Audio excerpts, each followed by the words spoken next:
Nobel സമ്മാനം ലഭിക്കാത്തതിലെ അമർഷം വീണ്ടും തുറന്നു പറഞ്ഞ ട്രംപ് താൻ പുരസ്കാരത്തിന് അർഹനാണ് എന്ന് 2025 പുരസ്കാര ജേതാവ് മറിയ കൊറിനോ മച്ചാഡോ പറഞ്ഞു എന്നാണ് ട്രംപിന്റെ വെളിപ്പെടുത്തൽ. നൊബേൽ വിധി നിർണയത്തിൽ നോർവേ സർക്കാർ ഇടപെടുന്നുവെന്നും ട്രംപ് വിമർശിച്ചു. വിവരങ്ങളുമായി ഐസൻ ജോസ് ചേരും. അതിനു മുൻപ് ആ പ്രതികരണം കാണാം.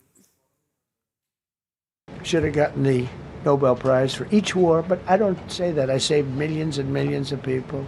And don't let anyone tell you that Norway doesn't control the shots, okay? It's in Norway. Norway controls the shots. They'll say, we have nothing to do with it. It's a joke. They've lost such prestige. That's why I have such respect for Maria doing what she did. She said, I don't deserve the Nobel Prize. He does. When she got it, they said, wow, that's amazing. I thought President Trump would get it. ഐസൻ ജോസ് ചേരുന്നുണ്ട് international ഡെസ്കിൽ നിന്ന്. ഐസൻ, വല്ലാത്ത നിരാശയിലാണ്. എത്രയൊക്കെ പറഞ്ഞിട്ടും അദ്ദേഹത്തിന് ആ അതൃപ്തി മാറുന്നില്ല എന്നുള്ളതാണ്. എന്തുകൊണ്ടാണ് അദ്ദേഹത്തിന് നൊബേൽ കിട്ടാത്തത് എന്ന് നമുക്ക് പോലും സംശയം തോന്നിപ്പോകുന്ന രീതിയിലുള്ള നിരാശ പ്രകടിപ്പിക്കുകയാണ് അദ്ദേഹം.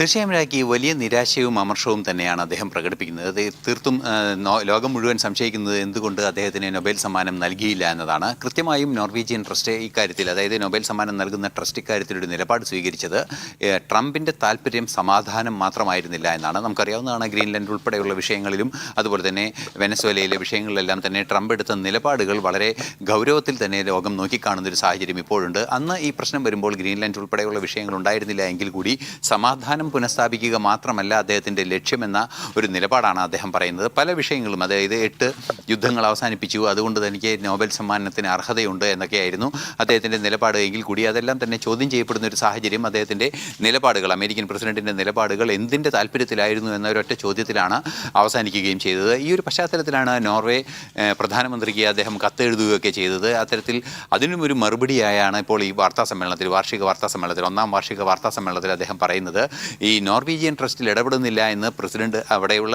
സംവിധാനങ്ങൾ, നോർവേയിലെ പ്രധാനമന്ത്രി പറയുന്നുണ്ട് എങ്കിൽ കൂടി ഇടപെടുന്നുണ്ട് എന്ന് സൂചിപ്പിക്കുന്ന രീതിയിൽ അദ്ദേഹം ഒരു അത്തരത്തിൽ അർത്ഥം വരുന്ന രീതിയിൽ പ്രയോഗം നടത്തുകയും അതുപോലെ തന്നെ നമുക്കറിയാവുന്നതാണ്, മറിയ കൊറീനോ മച്ചാഡോയ്ക്കാണ് 2025 നൊബേൽ സമ്മാനം ലഭിച്ചത്. ആ നൊബേൽ സമ്മാനം ലഭിച്ച മറിയ കൊറീനോ മച്ചാഡോ അദ്ദേഹത്തോട്, അതായത് ട്രംപിനോട് തന്നെ പറഞ്ഞു താനല്ല അതിന് അർഹൻ, മറിച്ച് ട്രംപാണ് എന്ന് പറഞ്ഞു എന്നും അദ്ദേഹം കൃത്യമായി പറയുന്നു. നമുക്കറിയാവുന്നതാണ്, ഈ അടുത്ത ദിവസങ്ങളിലാണ് മറിയ കൊറീനോ മച്ചാഡോ ഈ നൊബേൽ മെഡൽ ട്രംപിന് കൈമാറുകയും ചെയ്തത്. അതിനു മുൻപ് വെനസ്വേലയിൽ ഇത്തരത്തിലുള്ള സംഭവങ്ങൾ, അതായത് നിക്കോളാസ് മഡൂറോയെ പിടിച്ചുകൊണ്ടുവരുന്ന സാഹചര്യങ്ങളെല്ലാം തന്നെ ഉണ്ടാവുകയും ചെയ്തിരുന്നു. ആ ഒരു പശ്ചാത്തലത്തിൽ അതിനുശേഷം അമേരിക്ക സന്ദർശിച്ചതിന് ശേഷമാണ് അവർ ഇക്കാര്യം പറയുകയും ചെയ്തത്. സ്വാഭാവികമായും എന്താണോ നൊബേൽ കമ്മിറ്റി പറഞ്ഞത്, സമാധാനം മാത്രമല്ല ലക്ഷ്യം എന്ന ഒരു നിരീക്ഷണത്തിലെത്തിയത് വീണ്ടും സാധൂകരിക്കുന്ന സാഹചര്യങ്ങൾ പിന്നീട് ഉണ്ടാവുകയും ചെയ്തു. പക്ഷേ നൊബേൽ സമ്മാനം ലഭിക്കുമെന്ന പ്രതീക്ഷ ട്രംപിനുണ്ടായിരുന്നു എന്ന് തന്നെയാണ് മനസ്സിലാക്കാൻ സാധിക്കുന്നത്. അങ്ങനെയെങ്കിൽ വലിയൊരു നേട്ടമുണ്ടാകുന്ന ഒരു അമേരിക്കൻ പ്രസിഡന്റ് എന്ന രീതിയിൽ അദ്ദേഹത്തിന് പ്രസിഡന്റിന്റെ പദവിയിൽ തുടരാനും നൊബേൽ സമ്മാന ജേതാവ് എന്ന രീതിയിൽ ലോകം മുഴുവൻ റിനൗണ്ട് ആവാനും നൊബേൽ സമ്മാനം ലഭിക്കാത്തതിലുള്ള അമർഷം തുറന്ന് പറയുകയാണ് ട്രംപ്.